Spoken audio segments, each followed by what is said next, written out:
Bonjour à tous, merci d'être venus, de vous mettre en place. Les internautes, installez-vous bien.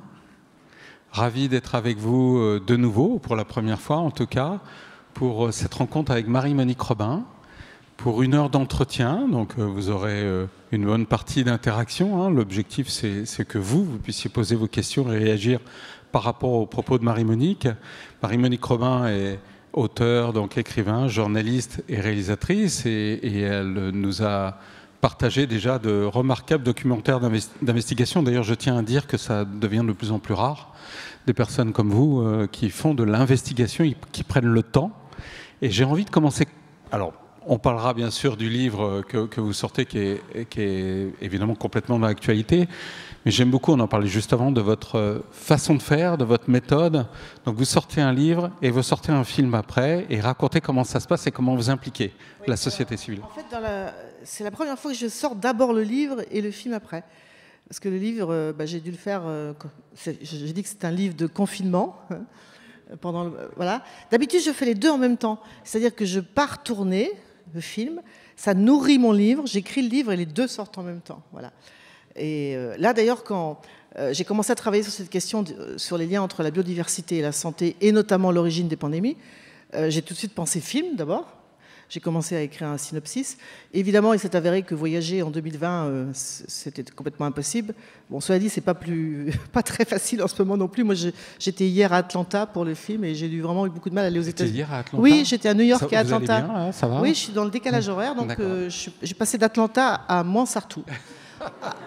Ça se ressemble quand même un peu. Avec quelques heures dans mon lit, dans le 93. Et très peu de... Voilà. Et donc, voilà, en tout cas... Voilà, et j'appelle mon éditeur, qui est un ami, qui est l'éditeur de La Découverte, et je lui dis, voilà, j'ai envie de faire un film là-dessus, c'est pas connu du tout. Il me dit, fais un livre. Je dis, ben non, je peux pas, parce que moi, les livres, pour moi, pour faire un livre, il faut rencontrer les gens. Voilà, c'était l'idée que j'avais. Et au début, j'ai résisté parce que je pensais que j'en serais incapable. Et finalement, je suis très heureuse de cette expérience, parce que c'est un livre qui est fondé sur 62 interviews avec des scientifiques du monde entier, sur 5 continents. Donc j'ai interviewé sur Skype, Zoom, enfin vous voyez, tout ce qu'on pratique depuis le début de cette pandémie. Et comme ils étaient tous très déprimés, ils le disent d'ailleurs dans le livre, ils avaient besoin de parler. Et du coup, cette parole était très forte, vous voyez, finalement dégagée de tout ce que moi, j'estimais que c'était important de voir où ils vivent, leur laboratoire. Enfin, vous voyez, ben non, en fait, on était concentrés sur la parole, c'est des entretiens très longs. Et alors évidemment, je lisais leurs études aussi, parce qu'avant de les interviewer, il fallait que je sache quels travaux ils avaient fait. C'est d'ailleurs pour ça que je les avais choisis aussi. Hein. Mais ça a été quelque chose de très puissant, parce qu'il y en a un qui était confiné au Gabon, dans un garage, parce que, enfin, voilà, l'autre qui était confiné en Californie. Et derrière, j'apercevais des morceaux de bibliothèque ou des greniers. Enfin, c'était très étrange hein, comme situation. Mais voilà. Et voilà comment est né ce livre. Et donc maintenant, je suis en train de tourner le film. Alors, comment ça se passe le film ? Racontez. Ça, c'est vraiment intéressant. Hein. Votre méthode, donc vous lancez classiquement des financements, hein, donc des besoins de financement pour le film, mais vous faites participer les citoyens. Oui, alors j'ai fait ça depuis un certain nombre d'années déjà, parce que moi, les films que je fais, bon, je sais pas, j'en ai présenté pas mal ici, mais Le Monde selon Monsanto, Escadron de la mort, l'école française, Qu'est-ce qu'on attend, Sacrée croissance. Bon, j'essaie vraiment de faire de la qualité, alors, non seulement en termes de fond, mais aussi de forme. La qualité en termes de forme pour un documentaire, ça veut dire d'avoir de bons caméramens, de bons ingénieurs du son, enfin, vous voyez. Et donc, c'est des budgets qui sont importants. Et ce qui fait que sans le soutien des citoyens, eh bien, je ne pourrais pas avoir la qualité que je veux, vous voyez. Et donc, pour ce film, c'est la même chose. D'ailleurs, je vous invite à soutenir le prochain film. Il manque de l'argent. mais j'ai déjà commencé, ne vous en faites pas. Et donc, c'est toujours la même formule, hein. C'est un petit peu comme le panier de la MAP, vous savez, vous payez à l'avance. Là, en l'occurrence, un DVD, hein, qui vous permet de soutenir le producteur, alors, de tomates ou de films, c'est la même chose. Et vous recevrez donc le DVD juste avant la diffusion du film. Et là, on a deux options, hein, DVD avec des bonus qu'on soigne, et puis une option avant-première, parce que pour ce film, j'ai réuni 30 partenaires, le Muséum d'histoire naturelle, l'UNESCO, l'Office français de la biodiversité, l'INRAE, le CIRAD, enfin, etc., etc. Une trentaine de partenaires, et on va faire des avant-premières un petit peu partout dans toute la France. Et j'ai associé au film Juliette Binoche, la comédienne Juliette Binoche, que j'ai rencontrée fortuitement lors d'un festival où elle était présidente et moi membre du jury. Et quand elle a su que j'étais en train de terminer l'écriture du livre et je préparais le tournage, elle m'a dit « Je veux venir avec toi, je veux comprendre ». Enfin voilà. Et c'est un petit peu la Candide du film, c'est-à-dire celle qui, comme elle n'y connaît rien, c'est très bien. Alors je suis là, hein, quand même. J'étais avec elle aux États-Unis. Bien sûr, je suis là, mais je veux dire, c'est un regard. Ça contraint les scientifiques à avoir un effort pédagogique encore plus grand quand vous adressez. Parce que moi, je suis identifiée comme quelqu'un quand même qui connaît bien les sujets. Donc, l'idée, c'était de rendre très accessible la matière de ce livre et de ce film, parce que c'est le même sujet, hein, pour que tout le monde puisse agir et comprenne que la biodiversité, c'est une cause aussi importante que celle du climat, qu'elles sont liées et qu'il faut absolument arrêter de détruire la biodiversité, non seulement dans les pays tropicaux. Hein. Pour le film, j'ai déjà tourné en Guyane, au Mexique, au Gabon, mais aussi chez nous, c'est ce dont on va parler maintenant. C'est absolument capital parce que si on ne le fait pas, on va dérégler le climat encore plus et puis surtout, on va avoir des pandémies bien plus graves que celles qui se passent aujourd'hui. Voilà. Alors, vous publiez La fabrique des pandémies, hein, bien évidemment, c'est l'actualité littéraire. Avec un sous-titre, hein, quand même. Hein. Avec un sous-titre, bien sûr, mais vous allez l'expliquer. Hein, donc je vais vous laisser l'expliquer, mais je vais le lire. Préserver la biodiversité, un impératif pour la santé planétaire. Je tiens à dire qu'on parle des pandémies, hein, pas de la pandémie. Je ne vais pas avoir l'outrecuidance de vous demander qu'est-ce qui vous a inspiré d'écrire ce livre, mais en revanche, je trouve passionnant de parler des pandémies. Alors il se trouve qu'à titre personnel, depuis 15 ans, j'anime beaucoup de débats et j'en ai animé pas mal sur les virus. C'est un sujet extraordinaire parce qu'en soi, c'est de la biodiversité, hein, donc c'est quelque chose d'assez extraordinaire. D'ailleurs, je vous invite, je donne des conseils, comme il y a des livres d'occasion, si vous le trouvez, lisez Les Lieutenants de Pasteur. C'est un livre absolument admirable. On voit l'effervescence et l'intelligence qu'il y avait au 19e siècle, fin 19e siècle, par rapport à la découverte de ce monde-là. Donc j'ai envie de dire, alors un petit peu comme dans toutes les rencontres, qu'est-ce qui vous motive particulièrement au début pour écrire ce livre? Voilà. Quelle va être la valeur ajoutée, la différence par rapport à tout ce qui se dit, de ce qu'on sait, de ce qu'on croit savoir? Alors, en préambule, déjà, je dirais que moi, la biodiversité, je n'avais jamais travaillé directement sur ce sujet comme sujet central. C'est-à-dire que quand on travaille sur les Monsanto, les pesticides, etc., évidemment qu'on s'intéresse aux impacts des pesticides, par exemple, sur la biodiversité, mais c'était toujours un sujet annexe. Et en fait, c'est en janvier 2020, je suis tombée sur un article du New York Times, du journal américain, le New York Times, écrit par un confrère scientifique américain. Et le titre, c'était « We made the pandemic ». C'est nous qui avons fait cette pandémie. Nous, ben, bien sûr, c'est les humains. Et là, je me suis dit, tiens, pourquoi il dit ça? Et j'ai commencé à regarder. Il y avait des noms de scientifiques, bien sûr, qu'il avait interviewés. Et j'ai tout de suite contacté l'un d'entre eux, d'ailleurs, qui est associé à ce livre, hein, parce qu'il m'a vraiment beaucoup aidé à faire mon travail, quoi, hein. Serge Morand. Donc, grand monsieur, un grand chercheur. Un grand chercheur, Serge Morand, donc chercheur au CNRS et au CIRAD, qui travaille en Thaïlande depuis 10 ans. Et vous savez, dans la vie, c'est extraordinaire, hein. Franchement, moi je l'appelle, je trouve son numéro, pas très compliqué. On a un rendez-vous Skype, on est donc début février 2020. Et quand je lui dis... il me dit, c'est vous Marie-Monique Robin? Ben, j'ai dit, oui, c'est moi, je vous ai écrit, c'est moi. Merci. Je dis, bon, merci. Il me dit, oui, parce que j'attendais que quelqu'un comme vous m'appelle, parce que nous sommes des scientifiques partout dans le monde qui disons depuis 20 ans, si nous continuons de détruire la biodiversité, nous allons au-devant de graves problèmes sanitaires. Et j'attendais le moment que quelqu'un comme vous, il avait vu Le Monde sur le Monsanto, il avait lu mon livre, vu le film, rapproche dans un même livre et dans un même film tous ces scientifiques. Ils se connaissent par les études, bien sûr, mais pas forcément directement, n'est-ce pas? Et voilà comment il m'a ouvert son carnet d'adresses. C'est ça la surprise, hein, parce que quand je lis le titre, j'ai envie de dire, on va être dans l'actualité, l'information, c'est sorti d'un laboratoire et on fabrique des virus dans les laboratoires et ils sortent du laboratoire. Et pas du tout. La découverte, c'est que ça vient du monde naturel et surtout de l'homme et de la destruction de ce monde qui nous environne. Alors, que disent ces scientifiques depuis? Donc moi, finalement, j'en ai interviewé 62, virologues, parasitologues, infectiologues, mais aussi médecins, vétérinaires, épidémiologistes, anthropologues, etc. Ils ont tous en commun qu'ils sont excellents dans leur discipline, comme Serge Morand, mais qu'ils se revendiquent d'une science... je dis souvent un peu parapluie, chapeau, c'est-à-dire en anglais on appelle ça la disease ecology, l'écologie de la santé, hein, parce qu'ils disent que les activités humaines, anthropiques comme on dit, hein, notamment de déforestation dans les zones tropicales, on va y revenir, sont la principale cause de l'émergence des maladies infectieuses d'origine zoonotique. Zoonotique, c'est-à-dire qui proviennent des animaux. Effectivement, quand vous vous penchez sur cette question, vous vous rendez compte, on est très branché sur la Covid-19, mais en fait, la liste est très longue depuis 50 ans. Sauf que nous, on ne l'a pas trop vu, nous, je veux dire les Occidentaux. Hein, on ne les a pas trop vus, mais il y a eu évidemment Ebola. Moi, j'étais au Gabon récemment, en Afrique, qui tue 90% des gens, c'est un virus aussi, hein, qui sont contaminés 90 fois plus que la Covid-19. Vous voyez, il y a aussi le Zika, le chikungunya, le premier SARS, le Nipah, etc., etc. Et le sida, parce qu'on a tendance à oublier que le sida était en 1980 une maladie émergente infectieuse d'origine zoonotique. Hein. On a déclaré qu'elle était émergente en 1980, mais on découvre dans le livre qu'en fait, ce virus qui provient de primates, n'est-ce pas, circulait depuis le 19e siècle, en raison notamment de la colonisation européenne dans les zones tropicales africaines, en abattant les arbres pour faire, par exemple pour exploiter le bois, ou pour faire une voie de chemin de fer, comme on a vu au Congo par exemple.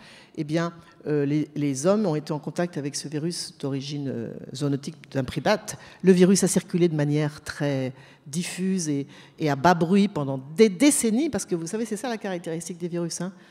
Pour qu'il passe d'un animal aux humains, il faut qu'il transite souvent par un animal intermédiaire et qu'il s'adapte, qu'il mute pour enfin pouvoir se transformer en pandémie. Ça se passe pas ça prend du temps. Hein.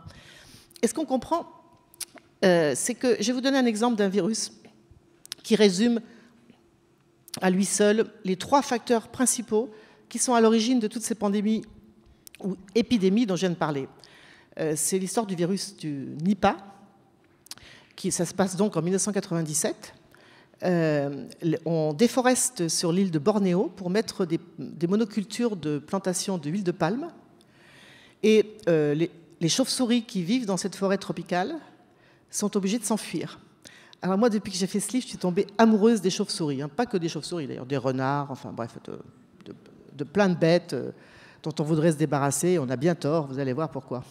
Et donc, ce qu'on sait, c'est que les chauves-souris, ce sont des animaux absolument extraordinaires. Hein. C'est les seuls mammifères volants. Et pour pouvoir faire cette prouesse, elles ont développé un métabolisme exceptionnel, notamment maintenant une température élevée. Enfin, je ne rentre pas dans les détails. Vous allez lire mon livre, de toute façon. Voilà. Pas trop de détails, quand même, parce qu'après... Bon, bref. Et donc, ça leur permet d'être bourrées de virus ou de parasites, par exemple, sans tomber malades. Elles sont des porteurs sains. Sauf que quand on les stresse parce qu'on détruit leur habitat, comme dans mon histoire, elles se mettent à excréter les virus dont elles sont porteuses. Là, j'arrive, je vous ai dit, d'Atlanta, de l'université Emory. Justement, un chercheur travaille là-dessus. J'ai vu plein de caca de chauve-souris dans des petits tubes et dans lesquels ils ont mesuré les hormones du stress dans des différents endroits où on avait déforesté, au Costa Rica, etc. Et quand elles excrètent, évidemment, elles peuvent contaminer des animaux qui sont là. Hein, et donc, ça peut faire un premier hôte intermédiaire. Dans mon histoire, ce sont des chauves-souris frugivores. Elles mangent des fruits parce qu'il y a des insectivores. Il y en a qui ont besoin de sang, vous savez. Ça donnait l'image de Dracula. Là, en l'occurrence, elles mangent des fruits. Elles se rabattent sur les côtes de Malaisie où on a implanté une monoculture de manguiers pour l'exportation au milieu de fermes porcines industrielles. Qu'est-ce qui se passe? Les chauves-souris crèvent de faim, elles mangent les mangues. Évidemment, il y a les mangues tombent, vous voyez, enfin, ou elles urinent. Enfin, dessous, il y a les cochons. Qu'est-ce qu'ils font, les cochons? Eh bien, ils sont contaminés par un nouveau virus qui vient d'une chauve-souris. Et ça, c'est génial, parce que si vous voulez humaniser un virus qui vient d'une chauve-souris très rapidement, le meilleur hôte intermédiaire, c'est le cochon. Parce que nous avons beaucoup de choses en commun avec les cochons. Déjà, 95% de nos gènes, ça fait beaucoup. Et ça veut dire aussi que l'adaptation dont je parlais tout à l'heure se fait très facilement entre le cochon et l'homme. C'est pour ça d'ailleurs qu'il y a eu la grippe H1N1, on parlait de grippe aviaire porcine, parce que quand elle passe par la case cochon, c'est bingo, pandémie assurée, parce que le passage du cochon à l'homme est très rapide. Donc, les cochons tombent malades, mais malades, boum, boum, boum, ils meurent. C'était de très grands élevages industriels à ciel ouvert. Les ouvriers agricoles qui travaillent dans ces fermes industrielles tombent malades et meurent. Le virus tue 70% des gens. C'est comme la Covid, ça donne des problèmes pulmonaires, sauf que c'est 70 fois plus mortel. Et ensuite, ironie de l'histoire, ces cochons, on est en Malaisie, on ne mange pas de cochons, parce que c'est un pays musulman, sont destinés à l'exportation, à être abattus à Singapour pour ensuite être exportés vers la Chine. Là, vous avez les 3 facteurs principaux qu'on retrouve toujours dans l'émergence de maladies infectieuses.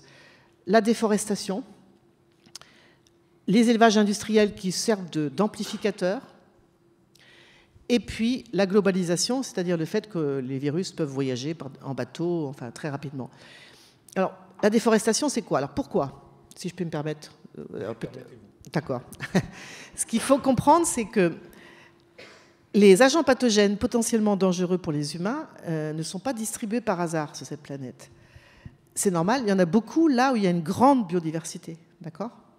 S'il y a beaucoup d'animaux sauvages, une faune importante, c'est là qu'il y a aussi une grande diversité de micro-organismes, parmi lesquels des parasites, des virus ou des bactéries. Donc ça, c'est tout à fait normal. Et c'est pour ça que potentiellement, il y a plus de dangers dans les forêts tropicales. Sauf que quand nous les humains, nous cassons une forêt pour faire une route, pour exploiter des mines, du pétrole, comme j'ai vu au Gabon où j'étais récemment. J'ai vu aussi des milliers de chauves-souris, c'était très impressionnant, dans des grottes. Enfin, vous verrez dans le film, très intéressant. Pour faire de la monoculture de soja transgénique de ma compagnie préférée qui s'appelle... Ouais, Monsanto. Comme j'ai vu en Argentine, au Brésil ou partout, j'ai filmé, on déforeste pour mettre du soja qui va nourrir les élevages intensifs européens, ou pour faire de l'élevage.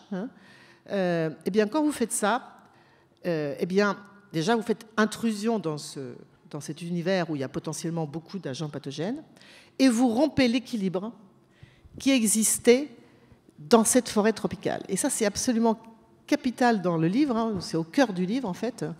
Les scientifiques ont montré que quand on est dans une forêt tropicale où l'homme n'est pas intervenu, tous ces agents pathogènes dont je vous parle, ils agissent à très bas bruit, ils ne sont en fait pas du tout un danger, n'est-ce pas? Mais quand en revanche on rompt cet équilibre, c'est là qu'il y a un danger. Et l'équilibre, c'est ce que je viens de filmer aux États-Unis pour la maladie de Lyme, là. J'en arrive donc, 2 scientifiques américains qui sont intéressés à la maladie de Lyme. Vous savez qu'il y a une maladie transmise par des tiques, n'est-ce pas, qui peuvent être infestés. Donc, pour pouvoir transmettre la maladie de Lyme, il faut qu'ils soient infectés par une bactérie dont les réservoirs, donc les porteurs sains, ce sont des rongeurs. Et eux, ils ont démontré que quand on est dans une forêt non fragmentée, forêt américaine non fragmentée, dans cette forêt, eh bien, il y a le réservoir de la bactérie qui peut infecter les tiques et donc les humains, qui est une espèce de rongeur très particulière qu'on appelle les souris à pattes blanches. Parmi cette grande famille des rongeurs, il n'y a que la souris à pattes blanches qui est le réservoir de la bactérie aux États-Unis. En France, ce sera d'autres rongeurs, mais c'est le même mécanisme. Et ils ont constaté qu'en fait, quand la forêt n'est pas fragmentée, il y a toute une communauté d'animaux qui coexistent avec les souris à pattes blanches, qui sont donc minoritaires, vous me suivez? Il y a d'autres rongeurs qui ne sont pas des souris à pattes blanches et qui font partie de ce qu'ils appellent dans la grande famille des rongeurs de la catégorie des rongeurs spécialistes. Les rongeurs spécialistes, ce sont des rongeurs qui sont liés à des niches écologiques, qui mangent un certain type d'aliments. Et quand on fragmente une forêt, c'est les premiers à disparaître parce qu'ils n'ont plus leurs ressources alimentaires. En revanche, ceux qu'on appelle les généralistes, comme son nom l'indique, ce sont les rongeurs qui se reproduisent très vite et qui mangent n'importe quoi, y compris du soja transgénique de Monsanto. Quand on a rasé la forêt, voyez, ils sont vraiment prêts à tout. Et il se trouve que dans la grande coévolution, enfin, etc., tout ça est bien expliqué dans le livre, eh bien, les spécialistes ont une longue durée de vie, se reproduisent beaucoup et portent beaucoup de maladies. Donc, quand on fragmente une forêt aux États-Unis, qu'est-ce qui se passe? Les rongeurs spécialistes disparaissent. Les autres mammifères ont tendance aussi à disparaître parce que, par exemple, vous avez des écureuils qui vont disparaître parce que la forêt est trop fragmentée, ou les prédateurs des rongeurs, les renards disparaissent. Vous voyez? Et donc, en fait, on va réduire la biodiversité, ça réduit la biodiversité de la parcelle qui a été fragmentée, et vont proliférer les souris à pattes blanches. Vous comprenez? Et en fait, ils ont démontré, et depuis ça a été démontré pour plein de maladies, notamment vectorielles, le paludisme, etc., mais aussi pour d'autres maladies, hantavirus, etc., que la biodiversité réduit le risque. Vous avez compris? Parce que quand il y a une larve ou une tique qui attend, là, sur une herbe accrochée, là, comme je viens de filmer aux États-Unis, que passe un mammifère ou un oiseau pour faire son repas sanguin, elle ne va pas attendre une souris à pattes blanches. Elle prend ce qui passe. Mais si ce qui passe, c'est que des souris à pattes blanches, parce qu'il n'y a plus d'autres rongeurs, il n'y a plus d'écureuils, il n'y a plus de renards, etc. Il n'y a plus d'opossums. Les opossums, non seulement quand ils sont piqués par une tique, évidemment, ils ne sont pas du tout réservoirs de la bactérie, mais en plus, ils les mangent, les tiques. Donc, ils nous débarrassent. Voilà. Eh bien, au final, vous augmentez le risque infectieux. Ils ont démontré que plus la parcelle de forêt est petite, plus le nombre de souris à pattes blanches est élevé, et plus le nombre de tiques infectées par la bactérie est élevé. Donc, la biodiversité, c'est ce qu'on appelle l'effet dilution, en fait. Hein.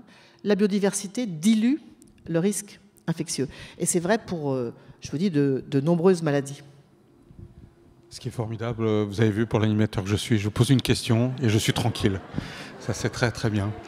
Mais quelle santé en même temps, vraiment, bravo. Ce que je voulais vous demander aussi, c'est un petit peu pour le futur, parce qu'il y a deux questions avant de laisser les questions au public. C'est d'une part, on continue à détruire la biodiversité. Il y a sans aucun doute de nouveaux virus qui nous attendent, donc c'est pas très rassurant, ou des virus actuels. Moi, je me suis beaucoup intéressé à Ebola, qui est un virus incroyable hein, et effectivement très, très dangereux. Et puis la deuxième question, c'est toujours ce décalage par rapport à nous, citoyens, c'est-à-dire on se sent impuissant. Qu'est-ce qu'on peut faire? Parce que j'espère que personne ne détruit la biodiversité parmi nous. Alors je sais qu'on peut agir dans les urnes, etc. Mais c'est toujours un décalage qui nous empêche de dire comment empêcher le pire, quoi. Alors, excusez-moi, je vais encore faire une petite digression. Et je réponds à vos questions, parce qu'on se voit. Il ne faut pas croire que... Il faut comprendre ce que je viens de vous décrire, donc il faut arrêter de détruire les forêts tropicales, d'accord? Et c'est d'ailleurs aussi bon pour le climat, vous avez compris, parce que finalement, les mêmes causes anthropiques qui provoquent le dérèglement climatique, c'est aussi celles qui provoquent la destruction de la biodiversité, et c'est aussi celles qui augmentent le risque de nouvelles maladies, d'accord? Mais ce qu'il faut comprendre, c'est que la destruction de la biodiversité chez nous, et ça c'est aussi le cœur du livre, c'est le chapitre 5, nous rend plus vulnérables aux effets des virus qui ont émergé parce que nous avons détruit la biodiversité dans les zones tropicales. Vous m'avez suivi? Là, je vais faire très court, mais c'est quand même très important. Pour moi, ça a été une découverte, vraiment. Il y a des chercheurs, vous verrez, qui ont montré comment, quand des enfants naissent dans un environnement où il n'y a pas de biodiversité, où ils ne sont pas confrontés aux microbes, les vieux amis, comme on dit en anglais, les old friends des hommes, de l'humain. C'est-à-dire n'importe quoi. Il faut qu'ils crapahutent à quatre pattes, qu'ils se prennent les mains dans la terre, qu'ils mettent des vers de terre, qu'ils aient un chien, un chat, qui touchent des plantes. Tout le contraire de ce qu'on nous a baratiné depuis des années, l'hygiène, l'hygiène, l'hygiène. Voilà. Alors, qu'est-ce que montrent les études? Eh bien, par exemple, aux États-Unis, plusieurs études ont montré que quand vous êtes enfant et que vous naissez dans une ferme bio, c'est super parce que tout se remet dans le bon ordre. Vous allez voir la suite. Ferme bio, ça veut dire que les vaches paissent. Elles mangent de l'herbe, ce qui est tout à fait naturel pour une vache, dit en passant. Voilà. Et il y a du lait non pasteurisé, c'est-à-dire un petit peu de bactéries dans le lait. C'est bon. Et il y a du foin. Et quand les enfants, entre 0 et 2 ans, vous verrez, les études sont très précises, donc il ne faut pas rater le coche quand on a des bébés, hein, entre 0 et 2 ans grandissent dans cet environnement, ils n'ont jamais d'asthme, ils n'ont jamais de problèmes d'allergie alimentaire, d'intolérance alimentaire, qui sont des choses devenues de plus en plus courantes. Et ils n'ont pas d'excès inflammatoire. Et en fait, ce qu'on démontre, c'est que quand on grandit tout petit, dans un environnement très biodivers, on a un microbiote bien plus riche qui nous met à l'abri de tous les excès inflammatoires et donc des allergies. Et vous voyez où je veux en venir? Qui c'est qui meurt aujourd'hui de la Covid-19? Ce sont les facteurs de comorbidité. C'est quoi les facteurs de comorbidité? J'étais aux États-Unis là. Le nombre de morts, absolument, je ne sais même plus combien ils ont passé les 300 000. Non. Non, 300 000, c'est Brésil. Ce sont les obèses, par exemple. Hein, Et l'obésité est un problème endocrinien en partie, hein, parce que si vous avez en plus des perturbateurs endocriniens, tout ce que j'ai démontré dans mes films et livres précédents, mais si en plus vous avez vécu, parce que c'est le cas quand on est obèse aux États-Unis, souvent on est pauvre, souvent on vit dans des quartiers bétonnés où il n'y a que de la malbouffe autour, etc., eh bien vous mourrez de la Covid-19. C'est-à-dire que les facteurs de comorbidité sont liés à ce dysfonctionnement du microbiote.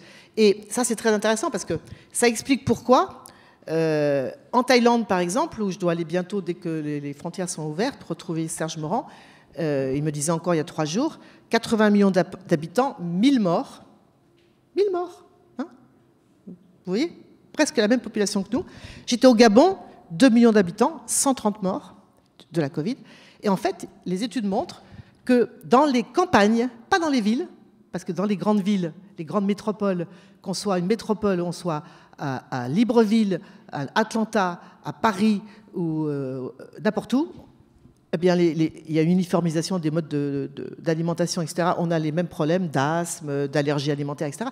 Mais à la campagne, dans les villages gabonais, dans les villages thaïs, où les gens vivent dans une grande biodiversité, ils ont un système immunitaire qui les met à l'abri des excès inflammatoires et donc des formes graves de la Covid-19.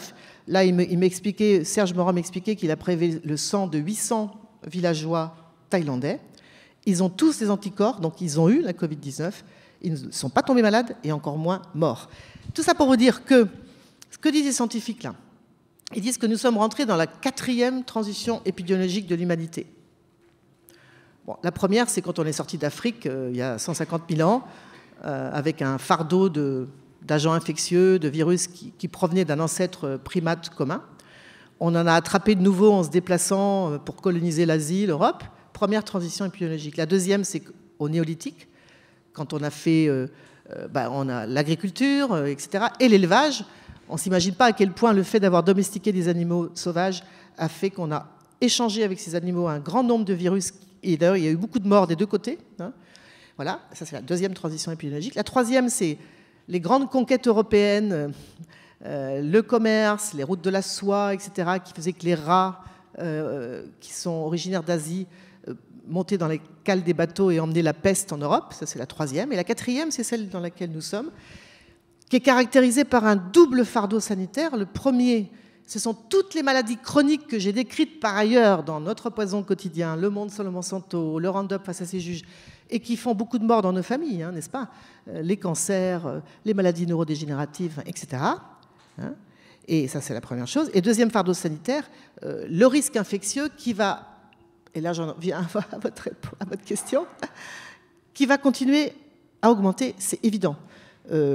Moi, les scientifiques me disent que si nous ne changeons pas notre rapport à la nature dans les zones tropicales et chez nous, c'est-à-dire en gros, si on n'arrête pas de déforester là, dans les zones tropicales, si on n'arrête pas de bétonner chez nous, partout, comme on fait en ce moment, hein, pour faire tout ce qu'on veut, des parcs, des center parks, des Europa City et des contournantes et des parkings et des je ne sais même plus quoi dire, voilà, eh bien, nous allons vers de très graves problèmes sanitaires parce que la destruction de la biodiversité, c'est la clé. C'est-à-dire que d'un côté, elle permet à des agents pathogènes de sortir du bois parce que nous les faisons sortir, mais elle nous rend aussi, chez nous, plus vulnérables à ces effets des virus.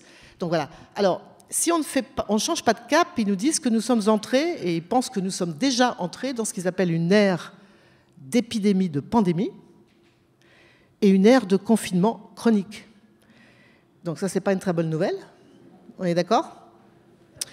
Et moi, je les ai interviewés il y a un an, un an et demi, et tout ce qu'ils m'ont dit à l'époque est absolument confirmé quand je vous regarde tous avec votre masque sur le visage et votre vaccin dans la poche.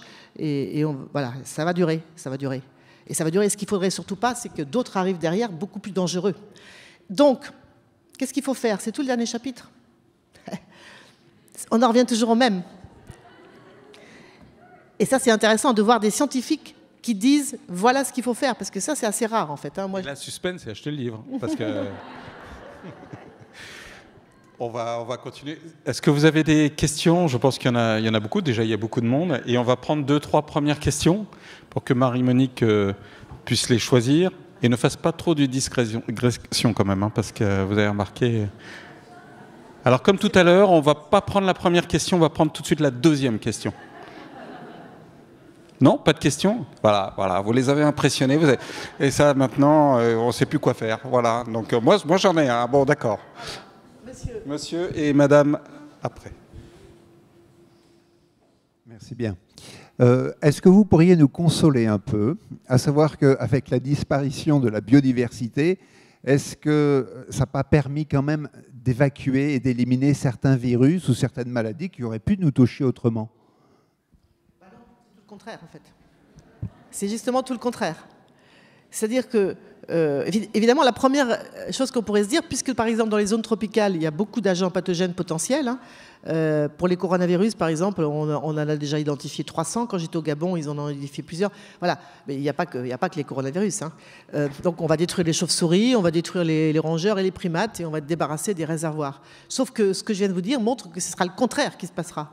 C'est-à-dire qu'en détruisant cette biodiversité, on va justement permettre à tous ces agents pathogènes d'être libérés et du coup de provoquer d'autres pandémies. Vous voyez, et qu'en revanche, quand on protège la biodiversité, qu'on permet comme je l'ai expliqué pour la maladie de Lyme par exemple, mais ce n'est pas que pour la maladie de Lyme, c'est vrai pour beaucoup de maladies, les maladies à hantavirus par exemple, dont on parle de plus en plus en ce moment dans l'Est de la France, le paludisme, c'est pareil. Eh bien, quand on a une grande biodiversité animale, végétale, il y a un équilibre qui se crée et là, le danger est limité. Donc voilà, je suis désolée, c'est tout le contraire. Ça serait...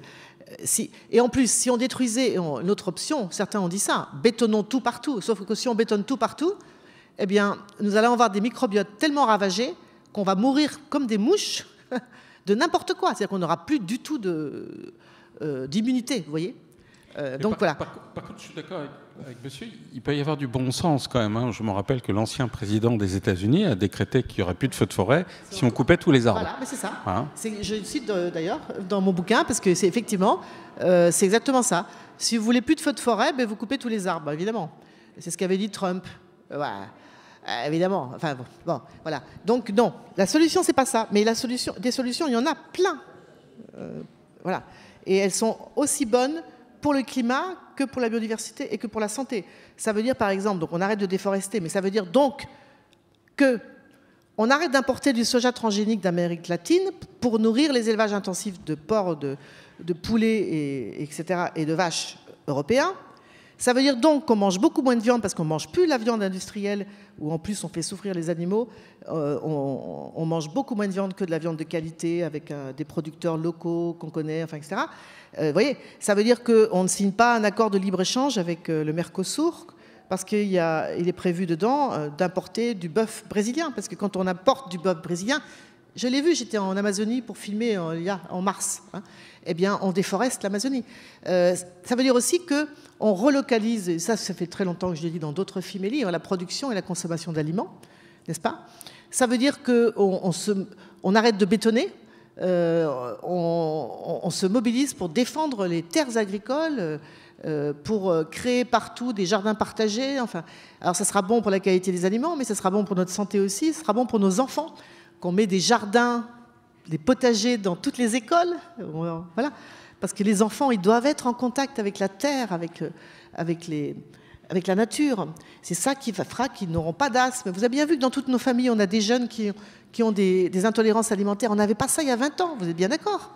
Ils sont allergiques au gluten, au lactose, au blanc d'œuf. Et c'est quoi ça? Mais moi, quand j'ai interviewé ces scientifiques, j'ai compris.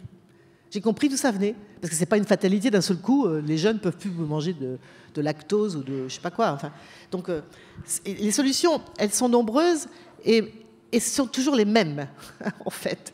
Et c'est vrai qu'il y a un moment, on se dit, mais qu'est-ce qu'on attend? C'est d'ailleurs, vous vous rappelez, hein, c'est un film que j'ai fait, là, il n'y a pas longtemps.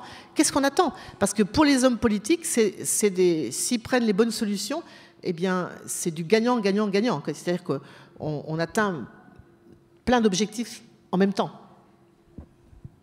Madame? Bonjour madame. J'ai lu avec beaucoup d'attention et de passion votre livre qui était une révélation pour moi. Et j'ai une question par rapport aux espèces spécialistes et généralistes.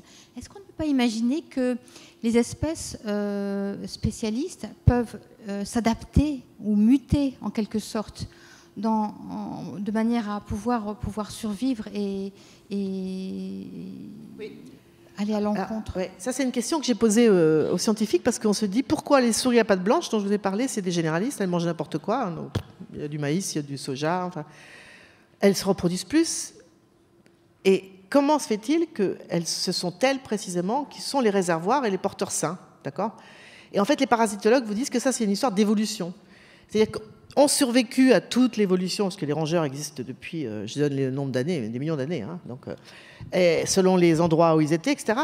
Et ont développé une capacité d'adaptation qui a fait que ils peuvent obtenir ce qu'on appelle les traits, des traits génétiques, hein, qui leur permet de survivre, y compris à la destruction de leur habitat, hein, parce qu'ils vont se rabattre sur d'autres sources de nourriture, par exemple. Les spécialistes, non. J'étais, vous verrez dans le film, au Mexique, dans une réserve, dans le Yucatan, Celestún, où il y a une grande diversité d'oiseaux, notamment, et des flamants roses, c'est absolument extraordinaire, et puis plein de rongeurs. Et à un moment, on était dans la mangrove, une magnifique mangrove. Allez sur la page Facebook du film La Fabrique des pandémies, vous verrez, j'ai mis des images. Et là, le scientifique avec qui nous étions nous a expliqué qu'il y avait un petit rongeur qui ne vit que sur les arbres et qui ne se nourrit que des graines d'un arbre. Je ne sais pas le nom en français, j'ai oublié, mais enfin, c'est un arbre qu'il n'y a que dans les mangroves. Et que si on rase la mangrove ou on l'abîme, il va disparaître. Vous voyez ? Donc, et c'est vrai aussi pour les oiseaux. On a des oiseaux généralistes et spécialistes. Les généralistes étant en général porteurs des pathogènes, n'est-ce pas ? Et on le retrouve aussi pour les chauves-souris. On a des chauves-souris généralistes et spécialistes. Donc voilà, ça c'est l'évolution l'histoire de l'évolution qui permet de comprendre les mécanismes. On essaie toujours, parce que les généticiens se sont penchés sur cette question, mais n'ont pas encore trouvé la réponse vraiment. Hein.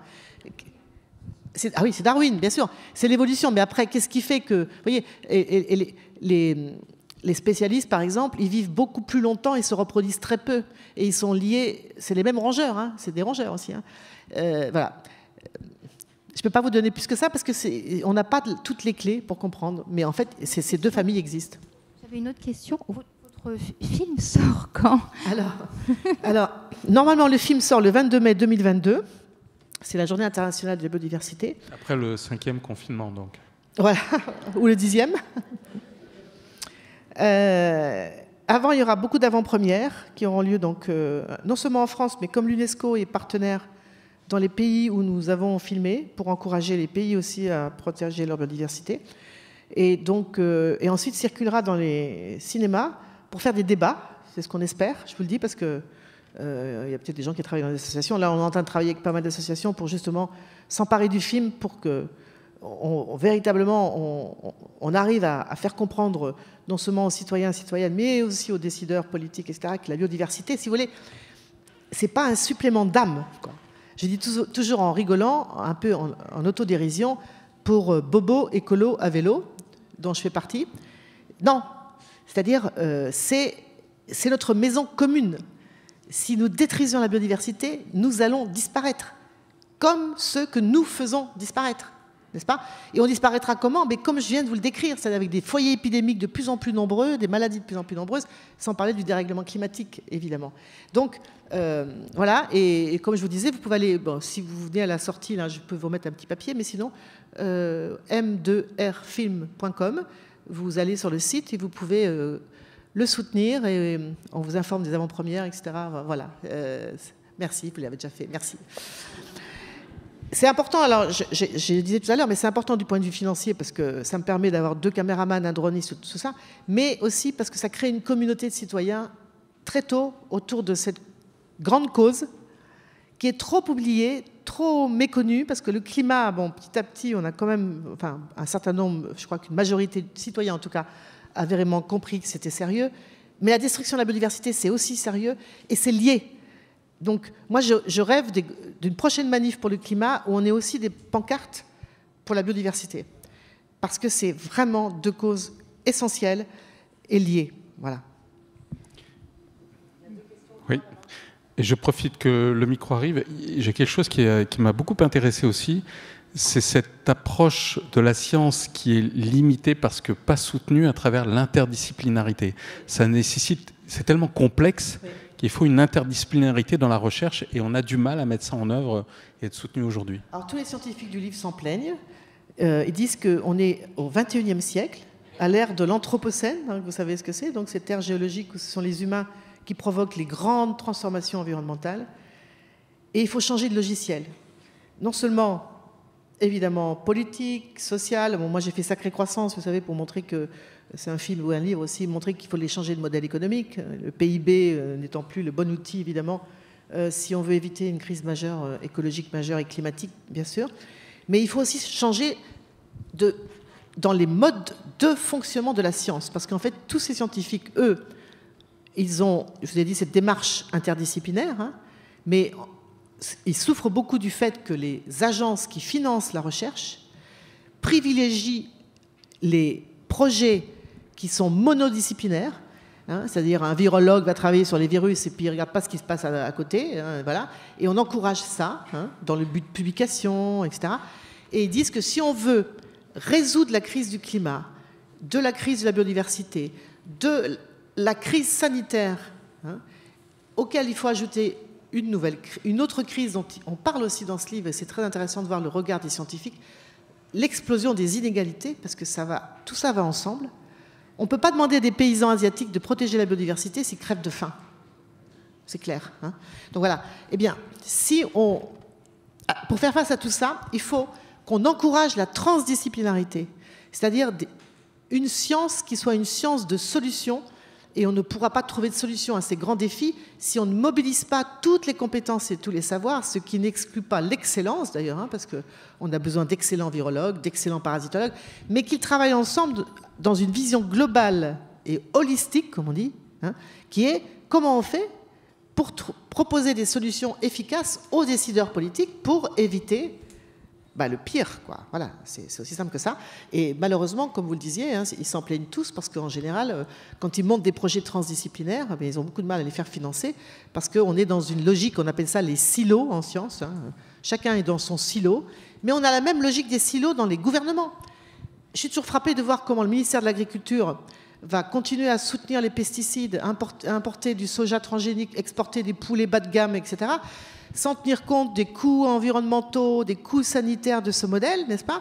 Parce que lui, il est dans son silo, dans sa logique, et évidemment, il se bagarre avec le ministère de l'écologie, qui a un autre silo, et le ministère de la Santé, qui s'occupe que des malades, mais personne ne se demande d'où viennent ces maladies. Vous voyez, on a besoin aussi de transdisciplinarité, de transversalité politique au niveau national et au niveau international. Et si on ne fait pas ça, on va dans le mur, mais à une vitesse... parce que je ne voudrais pas trop vous casser le moral. Hein, mais... Alors, parce que depuis ce matin, excusez-moi, mais alors là, il y avait des questions au fond. Je vous remercie, madame, pour vos interventions tout à fait pertinentes et intéressantes. Mais je crois que vous n'avez pas tout à fait répondu à l'une des questions que vous posez, à savoir, qu'est-ce que nous, citoyens, pouvons nous faire? Alors, il me semble que nous approchons d'une échéance politique, et je voudrais que vous sortiez de votre placard, comme on dit, et que vous nous conseilliez parmi l'offre politique que nous avons à notre disposition, quelle est, selon vous, celle qui convient mieux aux objectifs que vous avez esquissés? Bon. Alors, moi, je vais sortir de mon silo. Et en fait, c'est assez nouveau pour moi parce que jusqu'à présent, j'ai essayé de... je ne sais pas comment vous dire, d'être considéré toujours comme un électron libre alors c'est peut-être prétentieux de dire un peu au-dessus de la mêlée, mais quand même, voilà. Jamais encarté, écolo, parce que ça, tout le monde le sait, hein, mais l'écologie, pour moi, doit être la matrice, absolument la matrice de toute action politique, parce que sinon, et c'est la seule manière d'avoir une vision globale et holistique de toutes nos activités, les reconnecter entre elles, vous voyez. Mais après, je vous ai dit, et là je vous réponds très sincèrement, parce que je suis tellement persuadée qu'il y a une urgence absolue que maintenant j'ai décidé de sortir du bois moi aussi, comme les virus. C'est-à-dire que j'ai dit il faut changer de logiciel dans tous les domaines, mais il faut aussi changer de logiciel politique. On est à la veille d'une grande élection présidentielle, comme vous savez, et moi je suis désespérée de voir que tous ceux qui ont pris conscience de ce que je viens de dire, qui sont dans un arc politique qui va, je dirais, écolo, démocratique, social, n'est-ce pas? Donc ça couvre un éventail, voilà, ça va, Europe Écologie Les Verts, Génération, le PS, enfin, LFI, enfin, tout cet arc-là, et on peut en rajouter là. Chacun va partir dans son coin avec son cheval, et puis on va perdre, voilà. Et donc moi, j'ai décidé de rejoindre une initiative qui a été lancée par des jeunes de la génération climat, j'insiste, parce que ils ont 30 ans, ils font pas... Moi, j'ai le double. Ils ont vraiment compris qu'on allait dans le mur et c'est eux qui vont se taper tous les dégâts que nous aurons provoqués. Et donc, je suis très heureuse que ce soit eux qui aient lancé cette initiative qui s'appelle la primairepopulaire.fr. Vous allez taper ça sur Internet. Et ils se sont dit... Ça dure depuis des mois, hein, on a travaillé à ça. On a plein de parrains et marraines dont je fais partie, les vieux, comme ils disent, hein, mais qui apportent des choses quand même. Hein, et vous verrez sur le site plein de gens formidables, hein, de tous bords. Et ils disent votre logiciel politique est obsolète. C'est-à-dire que l'idée de se dire on a des différences, ce qui est vrai. En général, c'est l'Europe, le nucléaire. On a des différents, c'est vrai. Mais on a passé des mois à travailler avec eux, les jeunes et les différents représentants de toute cette mouvance dont je viens de parler. Et on a finalement découvert qu'on avait 95% de choses en commun. Et ça s'appelle le socle commun, vous verrez sur le site de la Primaire Populaire. 95%. Et on est dans une urgence absolue. C'est-à-dire que si on ne change pas de modèle économique, si on n'encourage pas l'agriculture de proximité locale, si on n'arrête pas de bétonner, si oui, tout ce que je vous ai dit avant, eh bien, ça va aller de mal en pis, d'accord? Donc, l'idée, c'est de se dire comment on peut créer un mouvement populaire pour arriver à obtenir une candidature unitaire pour la présidentielle qui permette de gagner, quoi. Parce que sinon, c'est une machine à perdre. Donc, il y a un site, laprimairepopulaire.fr. Il y a un appel que vous pouvez signer, ça ne vous mange pas de pain, parce que vous êtes d'accord avec ce que je viens de dire. Et vous pouvez commencer. Donc l'idée, c'est qu'on parraine et marraine les candidats sur cette plateforme, qui sont des candidats déclarés, ou certains qui montent de la société civile. À la fin, on garde 5 hommes et 5 femmes les mieux placés. Et ensuite, ce sera un vote populaire, et on s'engage derrière ce candidat ou cette candidate. Mais l'idée, c'est aussi de faire maturer les esprits pour rentrer dans cette vision de convergence et pas d'opposition. Vous comprenez? Pour arriver à travailler ensemble en se disant à quoi on tient et qu'est-ce qu'on a de commun, et les différents, il ne faut pas les mettre sous le tapis, mais ne doivent pas nous empêcher d'aller vers le fait de gagner. Parce que sinon on va perdre, vous voyez? Tous ceux qui sont là en ce moment candidats, ils vont perdre. Tous. Ils vont avoir 10%, 11%. Et alors? Et après? On fait quoi, hein?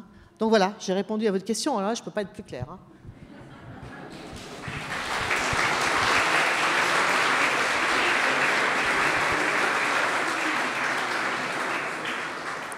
Une autre question?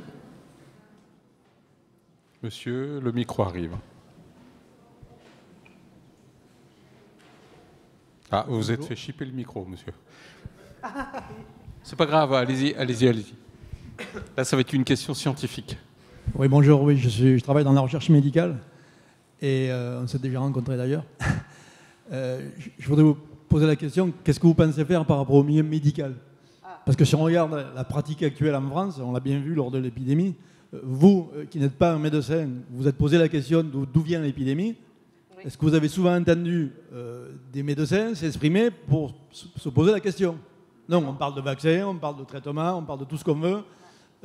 sauf de la vraie question importante, et d'où ça vient, histoire de mieux savoir comment gérer la crise, celle-là, et surtout de prévenir la prochaine. Ah oui. Donc je pense qu'un impératif majeur, ça pourrait être qu'effectivement, au-delà de l'appui que vous apportez aux scientifiques, qui est absolument formidable, parce que les scientifiques font ce qu'ils peuvent dans leur boulot, mais on n'est pas écoutés. D'accord ? Donc heureusement qu'il y a des gens comme Marie-Monique Robin qui font ce travail-là, d'accord, pour qu'enfin la science puisse être un peu prise en compte.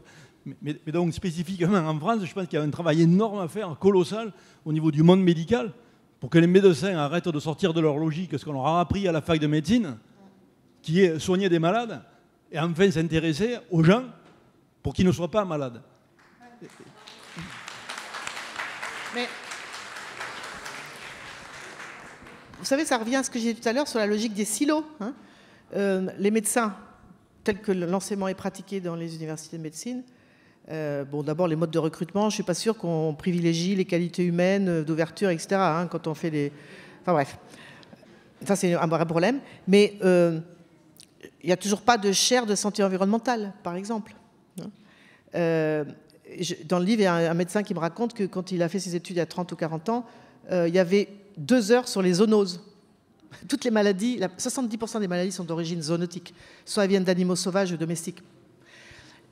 Et vous savez, il y a cette fracture avec les vétérinaires, fracture qui existe depuis 2 siècles, parce qu'avant, ils allaient sur les mêmes bancs universitaires, les médecins et les vétérinaires. Hein.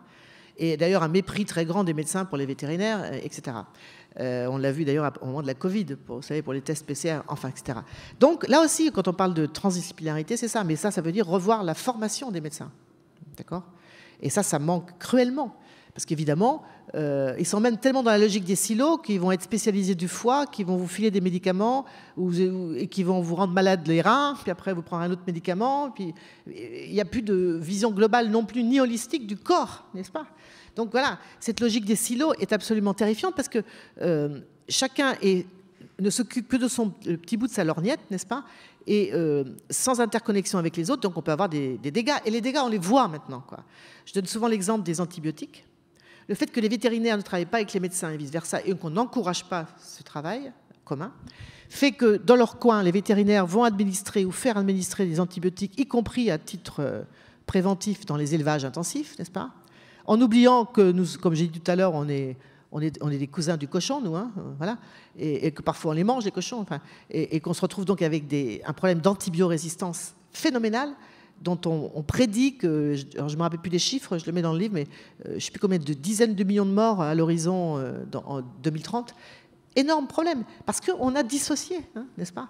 Donc la vision holistique, elle s'inscrit dans tous les domaines de la vie aujourd'hui, c'est-à-dire il faut reconnecter, il faut se reconnecter, non seulement nous reconnecter entre nous, parce que ça c'est important, voilà, mais se reconnecter avec l'environnement, se reconnecter. On ne peut pas dissocier, c'est ce que disent les scientifiques de ce livre, la santé des écosystèmes, la santé des animaux sauvages et domestiques et notre santé.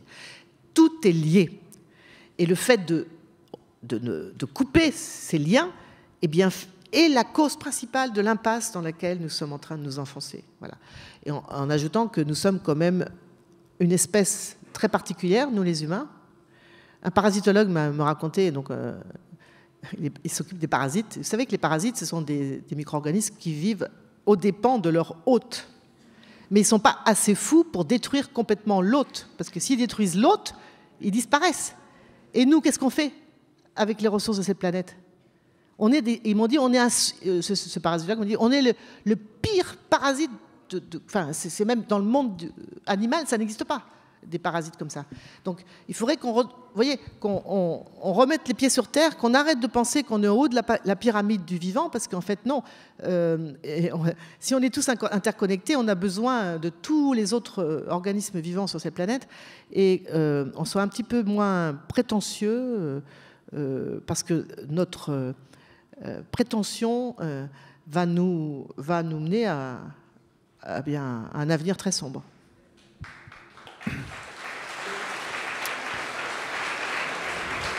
Alors, il reste 41 secondes, mais comme monsieur attend depuis 12 minutes 30, on va lui laisser la dernière question.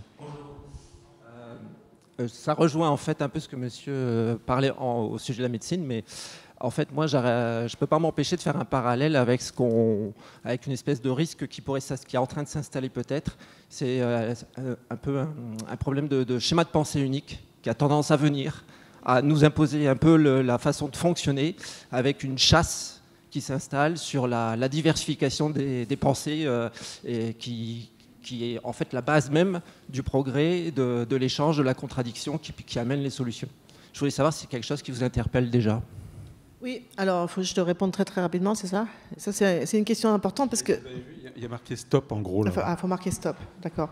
Bah, je vais très vite, on peut poursuivre dehors, mais par rapport à ce qui se passe là, il y a deux options. Soit on prend le chemin que préconisent ces scientifiques, c'est-à-dire tout ce que je viens de décrire, et on peut s'en sortir, mais en disant c'est une vision globale, etc. Soit on prend le chemin de la biosécurité, et c'est ça qu'on est en train de faire aujourd'hui. Et là, on va aller vers des sociétés de plus en plus autoritaires, qui vont faire... Serge Morand me donnait cet exemple, il disait on va faire subir aux humains, on est parti pour ça, la même chose qu'on a fait subir aux animaux. Hein. On les a entassés, ils ne peuvent plus se reproduire tout seuls parce qu'on les a tellement malmenés, etc. Et nous, on va faire pareil avec nous.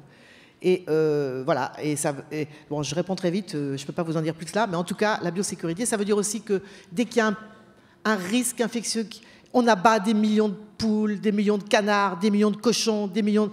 C'est délirant, hein, parce que la biosécurité, c'est ça. Hein. Et ça veut dire aussi que on contrôle de plus en plus les gens, voilà. Et ça, je peux vous confirmer que c'est vrai, parce que moi, j'ai continué, donc j'ai essayé de faire mon film, là, on ne sait même plus où on habite, d'ailleurs, on ne sait plus s'il faut un test PCR, pas de test PCR, un vaccin, pas de vaccin, et combien de quarantaine, 8 jours, 15 jours, c'est délirant, et pendant ce temps, on ne pense pas à autre chose. Merci.